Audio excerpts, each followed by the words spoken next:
But being cut from football and Sure. trying to create this new identity, man, it was humbling, right? Yeah. I mean, in football, in athletics, you've got structure, you've got identity, you've got intensity. It's clear what winning looks like. Then suddenly you're out, right? And that sense of purpose, that scoreboard, it's gone.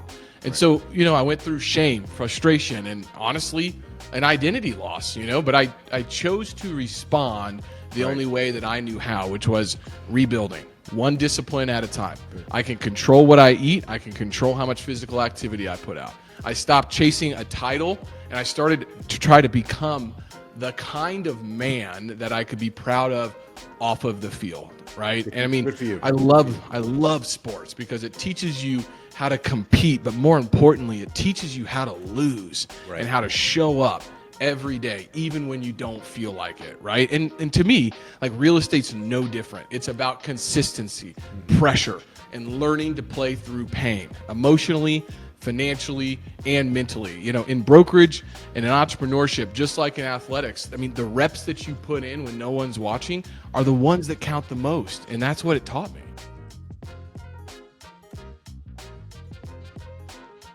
Welcome again, everybody, to another episode of the Zelnik Exchange. I have the privilege today to spend some time with Logan Freeman. He is a managing broker at Midwest CRE Advisors out of Kansas City, Missouri. And Logan's going to tell us a whole lot about his story.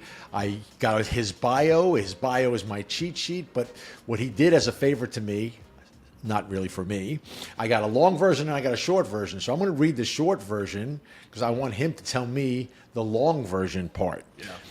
Logan Freeman is a seasoned commercial real estate expert with over 7 years of experience, having executed more than $350 million in transactions across land development, multifamily, retail, and industrial assets.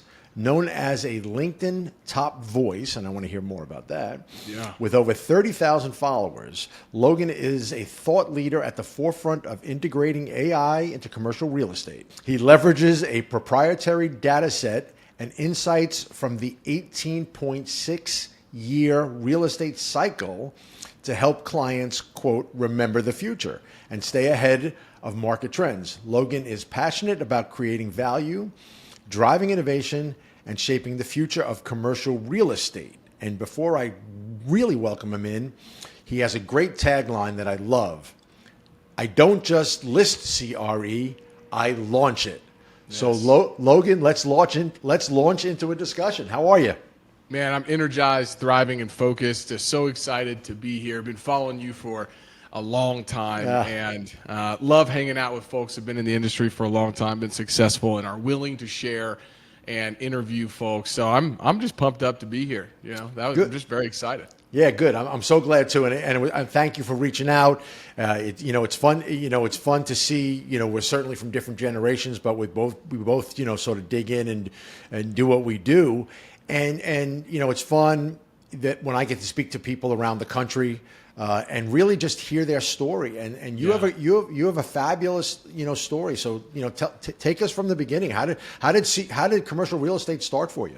Yeah, well, it started with one of those what I'll call decision points in crossroads, right? Okay. And it was when I was fired from my last W-2 job, right? And so I mean, as I transitioned from the NFL to a regular W-2 kind of career path, I had to go through kind of an identity change. Okay. And, there was a lot of those early lessons that I think from sports that I was able to translate, directly into real estate and entrepreneurship. But that was humbling, I mean, when I got cut from the NFL, that was a humbling period of time. And how long ago? So give me a ballpark. How long ago was that?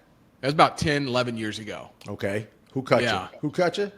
The Oakland Raiders, and as a Kansas City Chiefs fan, that just fuels that was the bad. hate that was bad. for more of those Raiders fans. But yeah, man, I mean, growing up, I identified as an athlete. I had a kind of a not a tough growing up, but I had an interesting growing up. My dad was one of 13 brothers and sisters. Wow. And he grew up on a tobacco farm in North Carolina, a full Native American 1-bedroom house, right? And so, his older brother's 20 some years older than him. And right. And the natives and other, just a lot of different individuals struggle with substance abuse. And my dad, kind of went down that rabbit hole. And so when I get this story, so I'm like 23, 24 years old, getting cut from the NFL. At the combine, I was 335 pounds. 6 months later, I'm no longer an athlete. I've lost 120 pounds, and I'm making 265 cold calls a day selling data scraped off of the internet to K through 12 vendors. I'm selling lists, right? Because I needed. See, I'm only going to correct you on one thing, okay? You are no longer a professional athlete, but you're still an athlete. Absolutely. Okay. Absolutely. Very much so. And, through those periods of change, I learned a lot about myself. And this was pre-podcast, Cory. I mean, I was listening to Zig Ziglar and Jim Rohn and Tony Robbins on CDs driving to that job, forcing myself to make those calls, get back in my car, drive an hour and go to school and finish my master's degree up. And, losing that weight, and I think having that transformation physically really showed me, oh, man, it all started in my mind, though, and it was a huge kind of component. Well, a couple months later, after I had graduated with my MBA, and I had a job with franchise consultant with Jimmy John's. I was the youngest franchise consultant that they ever hired. I had 30 stores between Missouri, Kansas, Nebraska, and Iowa. My dad kind of really went down a bad path, and I lost him. I lost him 10 years ago. Sorry. And I mean, he was young. I would play golf with him, and he hit a golf ball 300 yards. My dad was invincible, right? And yeah, sure. When he was helping me move out of my apartment, when I graduated, he couldn't walk up the stairs, so I knew something was seriously wrong. And so, if you can think about a 24-year-old man who is no longer an athlete, trying to find himself, lost 120 pounds, and then loses his dad. It's like all of these paths kind of converged at the same time. And thank goodness. I thank the good Lord every single day that I had some mentors, some men like a Cory Zelnik in my life at that time to pull me up and say, hey, young man, you got a choice to make. And you can follow the footsteps of your father, but you've just shown, and this whole scenario has shown, like, you are the culmination of the decisions that you make, or you can start working on yourself, know? And I thought I had been working on myself, but I wasn't really working on myself, right? And so you made an interesting point in the midst of all of that about it being in your mind, right? I like to consider myself, I'm a former athlete who runs. I was a basketball player. I certainly was not at the professional level or anything like that. Division III was the highest I went, but you go from a place, and that's why I say you're still always going to be an athlete, but it's all about what goes on in the head. And if you get the head right, and it takes time, and it takes crashing that head against a brick wall a whole bunch of times to get it right. But once you have that in order, and it sounds like you're heading that way, so please continue. Yeah. I would say that, like, in that period of time, like, what your mind can conceive, you can achieve, So Think and Grow Rich was in my ear, It's still my favorite book to this day, because it really, a little boy from Jefferson City, Missouri, grew up baling hay, is now, doing commercial real estate in Kansas City, the big city for me, growing up. And so I had this idea that I was going to break that pattern. Right. And, now being married for 8 years, having 3 kids, great. I can confidently say, for the time being, everything is right now, but I have broken that pattern, and that gives you confidence. When you feel like you've hit rock bottom and you don't know where to go, the only way to go up, and you pull yourself out of that by God's grace, but you pull yourself out of that and you work, that gives you a level of confidence that is really unshakable, and I'm just trying to work to become undeniable, right? Like that's, and I'm proving it to myself every single day. Like I hit 6 miles today just because I got to get to my 15 this week. I'm an ex-offensive lineman. 2 years ago, I ran a full marathon because I read David Goggins' second book, either Can't Hurt Me or Never Finished. And I was like, oh, I've run a bunch of half marathons. And in that book, he goes, well, why? I'm not going to use his language on the podcast. You can. No. This is a free-for-all. This is a fun free-for-all. He's like, why the F did you not run a full marathon? Get out there, stay hard. And so I'm like, okay. So I signed up and I ran a full marathon, right? It's just one of those things. I got to prove to myself that I can do it. And now I love running, and I couldn't stand running previously. I bring guests on because I really want to hear their story. And we don't know each other until this moment in time, but you brought on such a connection right there, because what happened, and when you had said early on about the dramatic weight loss, you weren't someone who went into a shell and you just dropped weight because you knew you didn't need to carry it.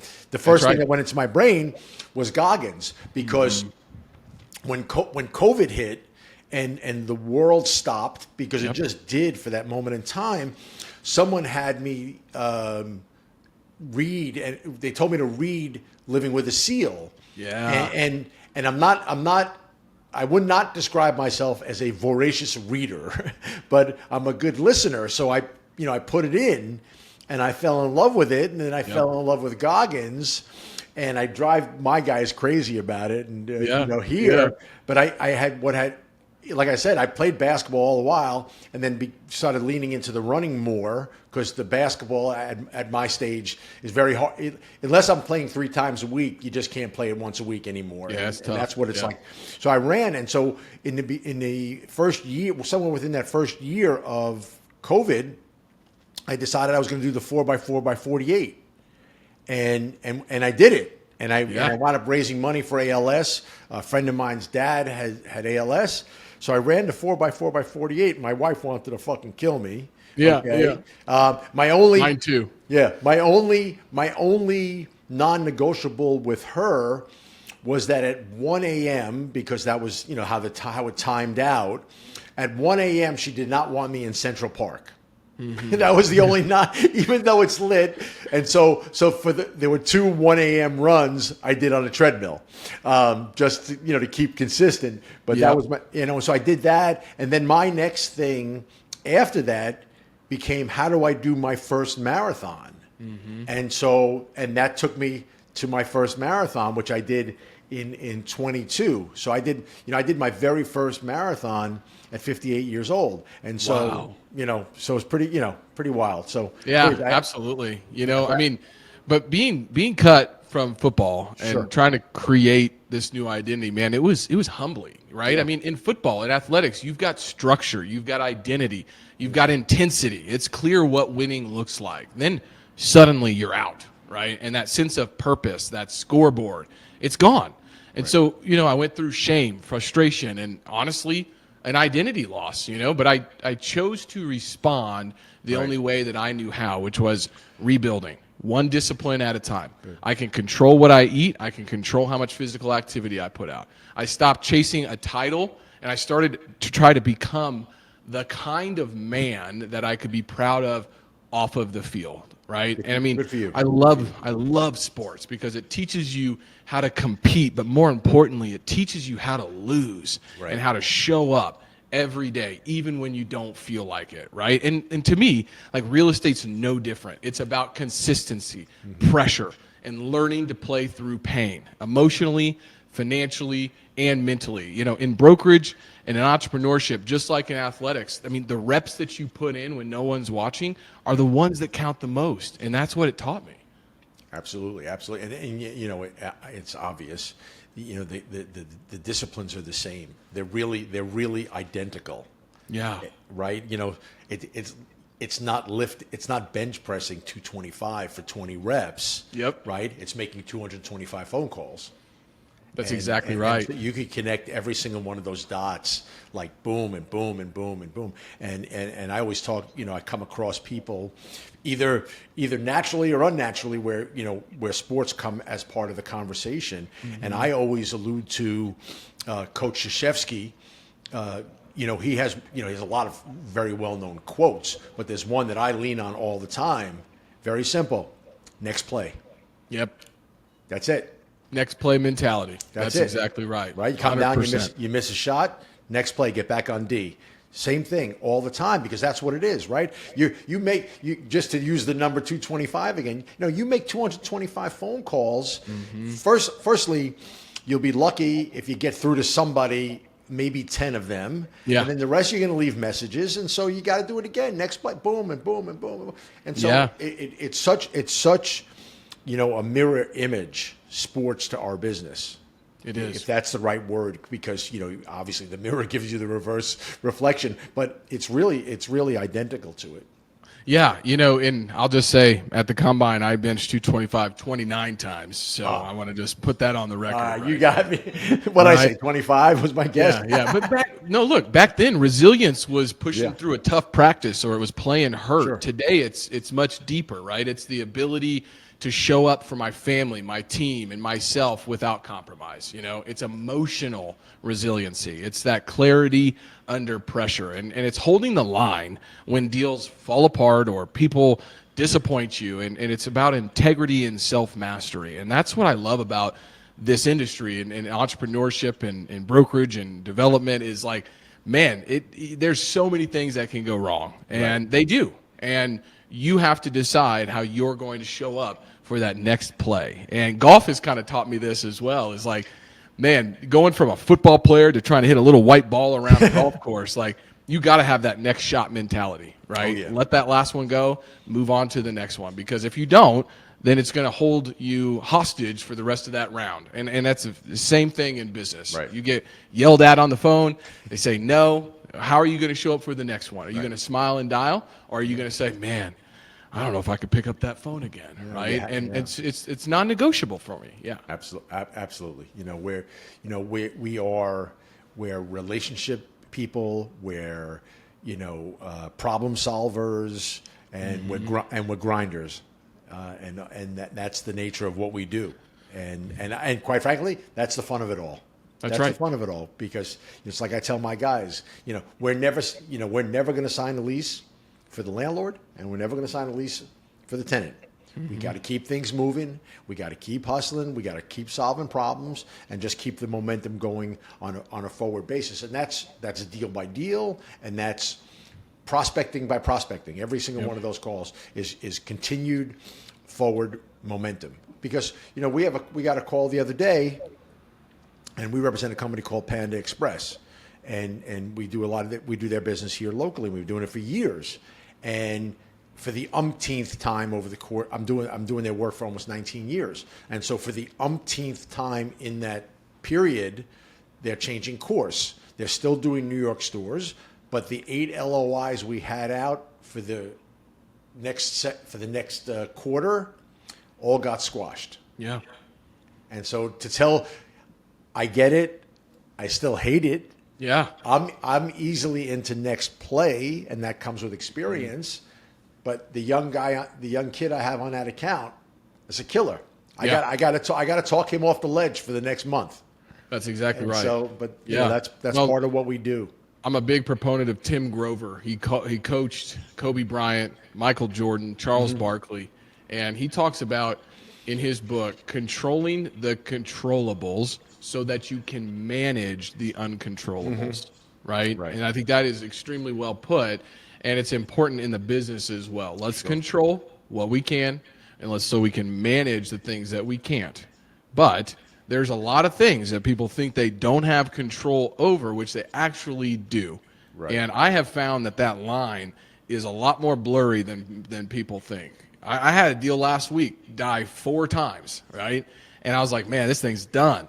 And I figure out something else. I jump back on the phone, got it back. Died again over the weekend. Monday morning, I'm at 8 o'clock talking to the guy out in California. We're able to get contingencies waived, and we're moving to close in 14 days, right? I thought that thing was done. Sure. I'm thinking about how to relaunch this and having to go back to the 150 people that reached out to me and get it back under contract. But that line, I got creative. I thought about deal making, and I thought about problem solving, and I brought the parties together, and now we're moving forward. And that's what this thing is about, right? Exactly. It is about that ability to try to find those win-wins and figuring out what's important for both sides so that you, as the broker, as the person in the middle, can try to facilitate a scenario where there's an opportunity to do business together. Absolutely. So walk me through the phase. You go out now, and I apologize. I should know better, but is Midwest your company? It is, yes. Okay, so you go ahead and you're going to go build. You start a company. Tell me about it. Yeah. Well, I mean, so when I got fired, I wasn't full on real estate, right? So, what did I do? Well, I was a sales guy. So I found Inc.'s fastest 5,000, growing companies list. I called the first 2,500 and I landed 3 full-time sales consulting clients as a 7-year-old, right? Okay. And they're like, well, what do you do? And I'm like, well, what do you need? And so I'm flying around, going to Orlando, Florida, pitching their products at conferences. I'm training salespeople on the CRM. I'm doing all this stuff, making cold calls myself. At the same time, a gentleman that was helping me kind of flip some houses that I was living in Kansas City said, hey, we just lost our head of acquisitions, and I just landed a $50 million fund here in Kansas City to buy houses, to buy, renovate, rent out, and refinance. Okay. And I was like, well, I'm your guy. And so I'm signing that up. I'm getting licensed, and I'm doing 12 transactions a month. So I end up doing like 150 deals my first year, right?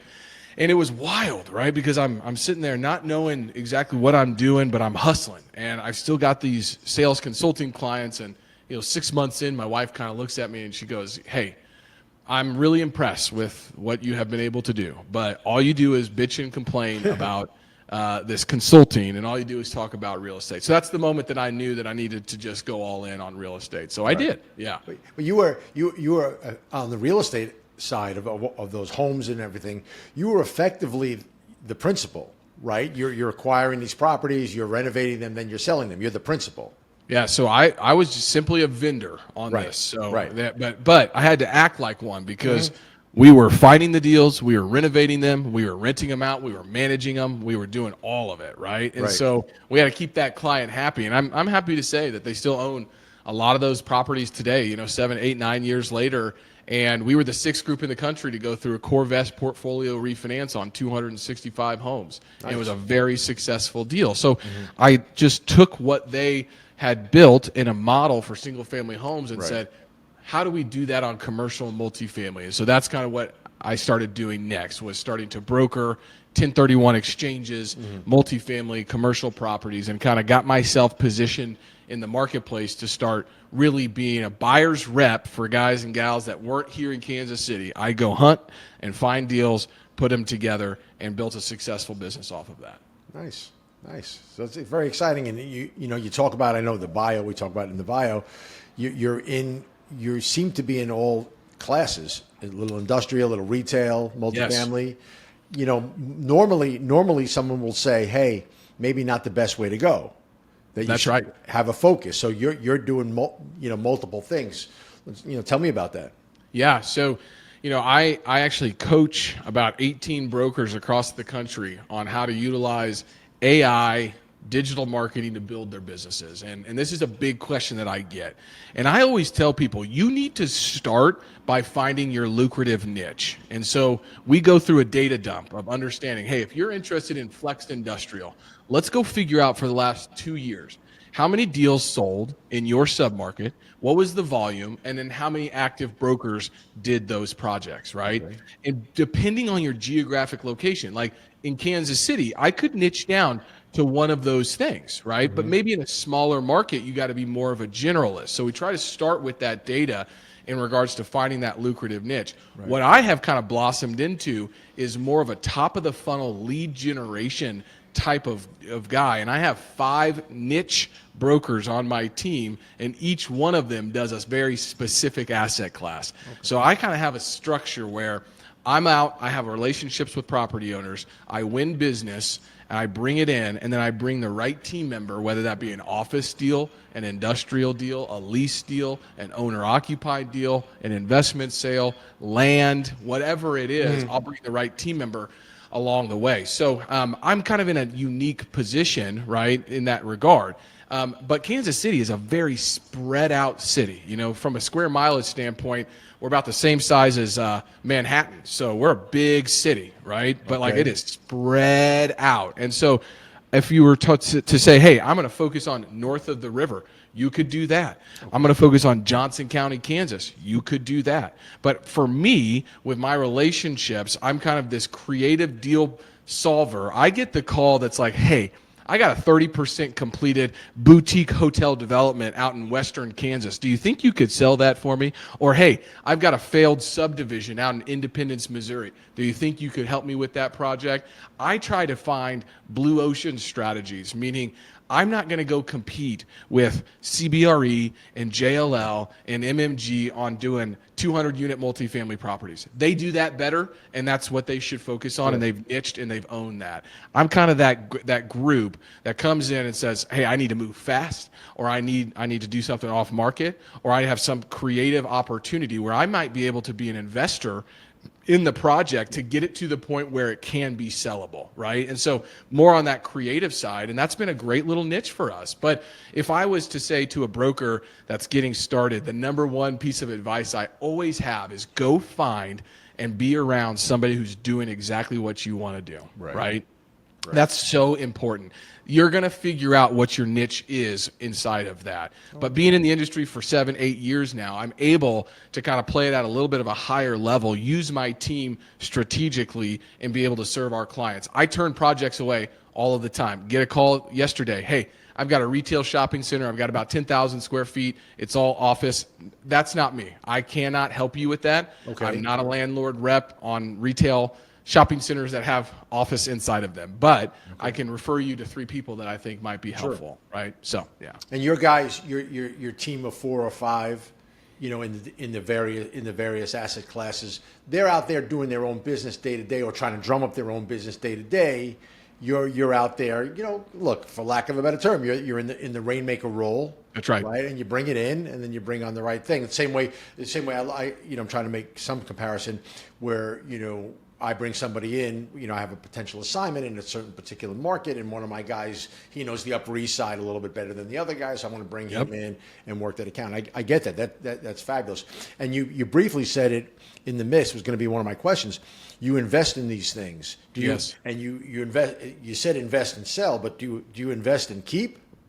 Yes, I am a principal in about 1,500 multifamily units across 4 states. Okay. We own and manage those assets, as well as about 600,000 square feet of commercial space. Nice. And that spans office, retail, and industrial.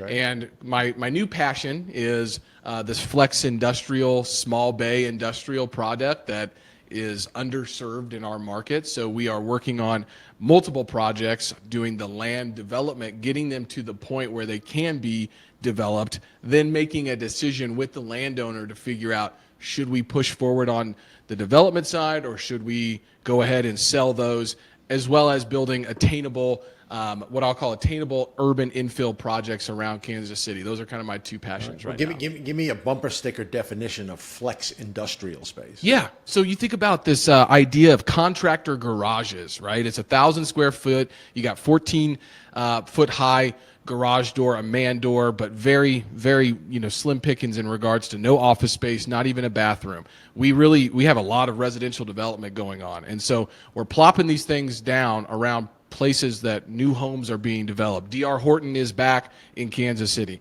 Lennar is back. They just bought Roush Coleman in Kansas City. Mm-hmm. So these contractors that are building these subdivisions, they need places to put their HVAC, their materials. So they show up, they grab what they need for the day, and they leave, right? That's one. The second spot is industrial in Kansas City is a hot market, but what has been underserved is any space under that 25,000 square feet.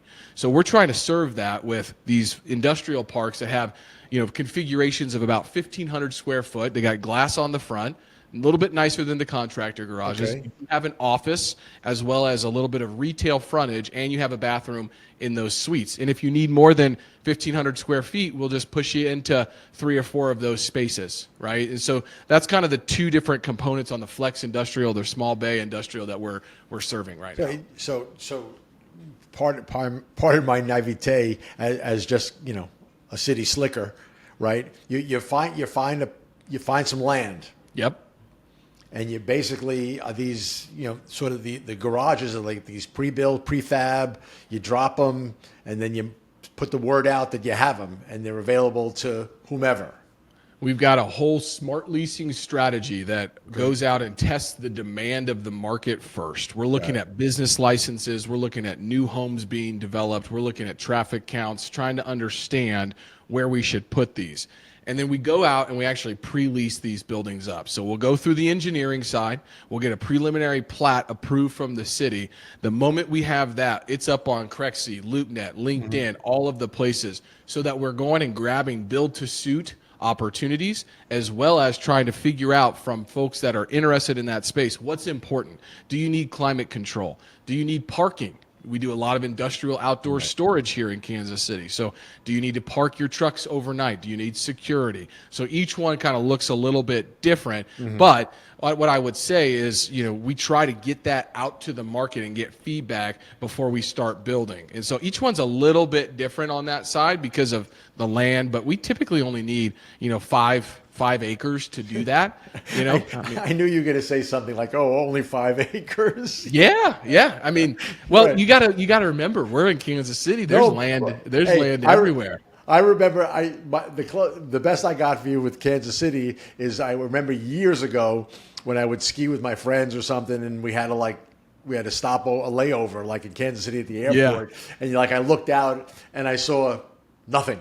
I saw nothing. Just exactly flat, right. Just flat land. So that's my vision. But now we've got, Panasonic building a $4.6 billion battery plant. We got Google and Meta putting data centers here, right? And so there's all of this development going on in Kansas City. Sure. And there's little opportunities to co-locate across those big opportunities, right? And so that's kind of where we play. Is like, hey, if you're going to go build 5 million square foot of industrial, you're looking for 500,000 square foot leases. Great. I'm going to go grab 5 acres about a mile away so I can serve that 1,500 to 5,000 square foot tenant. And there's just been no development of that space in Kansas City for the last 3 years. And then when the 5 million gets built, when that square footage is built and people are all moved in and all the work is done, what do you now do with your land? Well, on that side of things, just depending on what's being built, right? I don't do a lot of logistics and large warehouses, but we are doing a decent amount of, and I love this because it's a blue ocean strategy, but figuring out how to get power with Evergy, our utility, to these sites. So we're talking substations, we're talking transmission lines, we're talking, distribution and all these cool different things where I may have land that's under contract for $50,000 an acre, for example, and I get the confirmation that we can get power to that land. And I know that there's a data center going nearby. So I can piggyback off the infrastructure on the municipality level, get my project approved. They're going to say, yeah, if we have a second user, we can get that in, right? Well, if you don't have that and you're in an area in Kansas City, Evergy is requiring you in certain locations to put down a $250,000 non-refundable deposit just to do a feasibility analysis, right? That scares a lot of people away. Well, I have connections that allows me to get the information that I need to feel comfortable about where these should be located. So, that's one opportunity. The other opportunity is where's the residential development going, right? And so where's the multifamily? Where's the residential development going? What do those folks need? Well, in these new submarkets that are being developed in Kansas City, we need retail shopping centers. We need office buildings. We need multifamily. We need residential houses. We need gas stations. All of that infrastructure has to be put in place. So, that's kind of how we're looking at these feasibility analysis is what does the market have? What is it wanting? What does it need? And then how do we get in front of that? And so we'll take agricultural land and go zone it for residential, or we'll zone it for multifamily, or we'll zone it for commercial use, just depending on what we think we can get passed with the city council. How do they do with respect to timing on that kind of stuff? I know that the things that get done around here, and again, we're comparing apples and oranges, but administratively, politically, what have you, could, here it's you just hope for something shorter than forever, in terms of an approval. How do those things look by you? Yeah, a lot faster. And I'll tell you this, because we have so many growing submarkets, the economic development councils of these municipalities, they want those businesses in, right? And so as long as it aligns with kind of the comprehensive framework that the municipality has put forth, which we always read and we try to be in alignment with that. Sometimes we have to deviate from it a bit, but we try to say, hey, your strategic initiatives for your city are X, Y, and Z. this project is going to help those, and here is how, right? And so I go and I sit at these economic development council meetings. I was just at one for 4.5 hours. I didn't present until 10:15 in the evening, believe it or not. That is way past my bedtime with I hear you. That's for sure. But, that's what it takes, is to be in those meetings, hearing what's important, seeing other developers pitch their projects to see what's being approved and what's not, right? Is there NIMBYism or is there YIMBYism, right? Like, where is that? And we try to figure out, like, hey, that deal that you're trying to get approved, like, that's not going to work in that municipality, and here's why, right? So we can offer our clients a lot of kind of what I'll call remove the brain damage from the get-go, just having those relationships with the municipality. And that is kind of a value proposition that we bring to our clients. Is we get a lot of site selection calls just because they know we're connected to the market here and have good relationships. And so I can help people make better decisions on the front end. And if you can save people time, I mean, that's really important. Right. Back to all of our earlier cliches, right, of time and money and what have you. So clearly you have a fat book of expertise, which is wonderful. How big is the firm? Yeah, so we've got 5 full-time brokers at our firm on the Midwest commercial real estate side. We partnered up with a large residential firm, and here's why.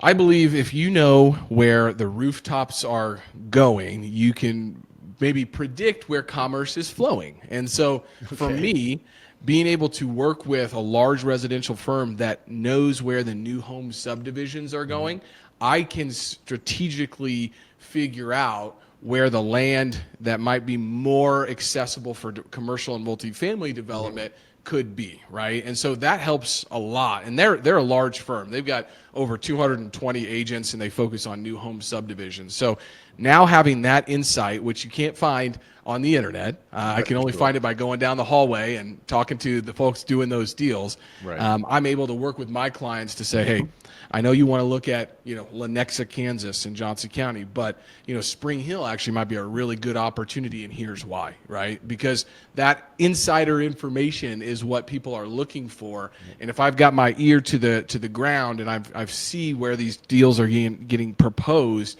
that can help my clients make better decisions. But also, it all goes back to Ricardo's law of economic rent, which just states that the value of land is not necessarily derived from the capital or production, the capital or effort put into it. It's derived by the scarcity and the production capacity of that land.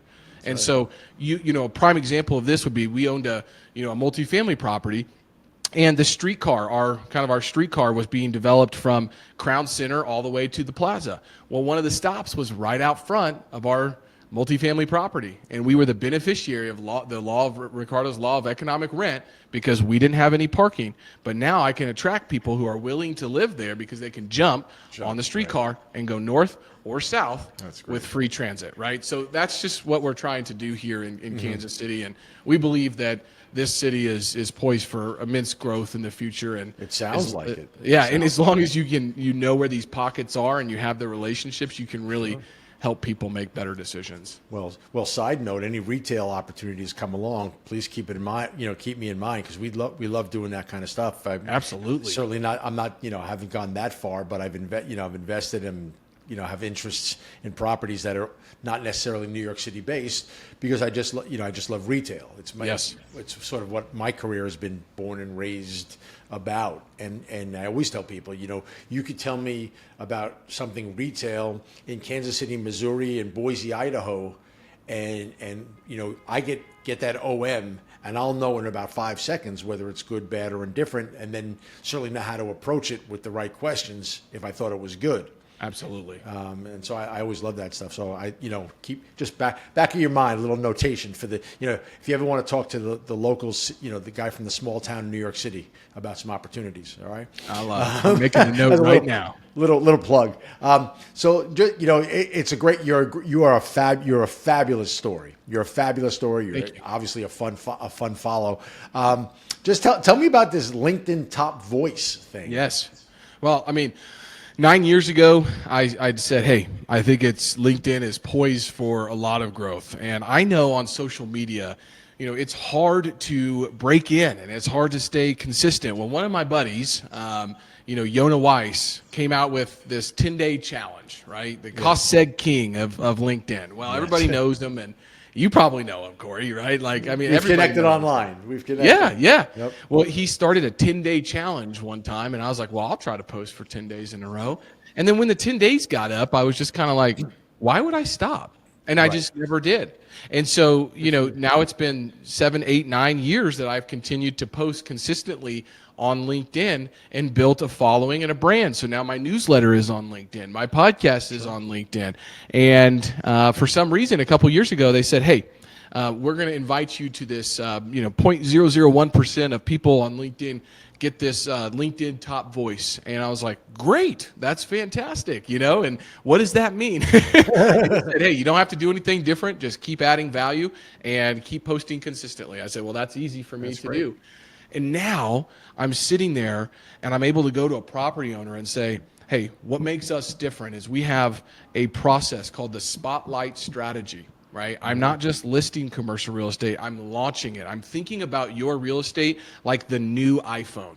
I'm productizing that launch. And we're going to do that across these channels. And LinkedIn is a huge driver of visibility, of lead flow, of confidentiality agreements being signed. I drive that traffic to that property on LinkedIn through a podcast episode, through a newsletter, through posts, straight to the listing website, and I can see how much traffic I'm getting off of LinkedIn. And so now I have kind of a competitive advantage to go to a property owner and say, hey, you own that small multifamily property out in Holton, Kansas, let's just say, which is an actual place that I have a listing under contract at. It has 3,500 people in that city. They have 2 multifamily properties. And I went to the owner, I said, hey, I think I can get this thing sold for you at this price. Well, 17 days after launching, we had gotten 57,000 impressions on a multifamily property in Holton, Kansas. Not only that, it was a low-income housing tax credit deal, and we got an LOI accepted at 99% of list price in Holton, Kansas. I found the needle in the haystack, driven straight off of LinkedIn. It's fabulous. And so this whole top voice, this whole idea of selling real estate is you have to create a market for the product that you have. We are marketers at heart, and everything that I have been seeing is tracking to artificial intelligence is online. However, there is a big need for that personal connection still. And how do you connect with people online is storytelling. And so I'm looking, how do I find the spotlight on this deal? What is that one thing that is going to get people to continue to read forward and continue to reach out? And that is what I've tried to perfect over the last 4 or 5 years is, look, I think that if we follow this strategy, we're going to be able to execute and get you, yes, your Crexy, your LoopNet leads and all of our email lists and all of that, but I think I can bring another 25 to 35,000 views on your property. And now we've got case studies to show it, and it's something that I'm so glad I started 7, 8, 9 years ago, because now it's an actual tool that is helping me sell real estate online. No, it's tremendous. Are you coming out to the CREI Summit in Palm Desert? I was just texting with 2 of my buddies, Sean Ward and Justin Ryder, saying, hey, are you guys going to make it out there? You got to come out. And I should. I was looking. That's so funny you bring that up. Not should. I was literally reading the agenda this morning. So as long as wifey allows me to get away, I will be there for sure. Let me tell you something. If I can convince my wife to let me get away, you can convince your wife. I promise you. Awesome. Yeah, please, let's do it. I can't thank you enough. This is, I did my quick read up on this. I was looking forward to connecting with you. I'm glad you reached out. And I just want you to know that I have a lot more takeaways than I ever anticipated from this 35 or 40-minute conversation. I really appreciate it, and I appreciate you. And there are lessons here, and you certainly have the followers, and I hope to help you add more to that, and I hope you help add a few followers to my little hit list. And Logan Freeman, I cannot thank you enough for spending time with me. I look forward to meeting you in person in Palm Desert in September. I love it. Thanks, Cory, for having me on today. This was a blast. All right, brother. Stay well.